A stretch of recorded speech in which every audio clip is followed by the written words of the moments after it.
বাংলাদেশ জাতীয়বাদী দল বিএনপির সাবেক চেয়ারপারসন,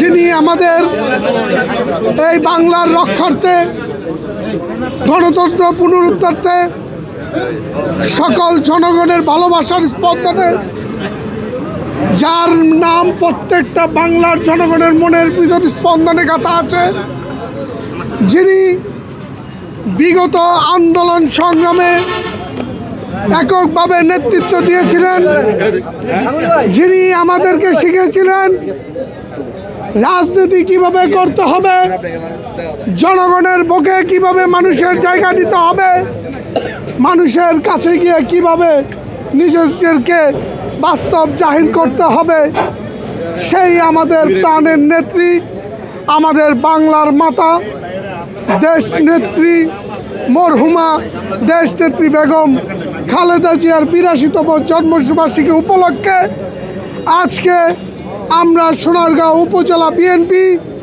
ও পৌর বিএনপির সকল নেতৃবৃন্দ এখানে উপস্থিত হয়েছি দেশ নেত্রী বেগম খালেদা জিয়ার দোয়ার জন্য, আত্মার মাগফিরাত কামনার জন্য।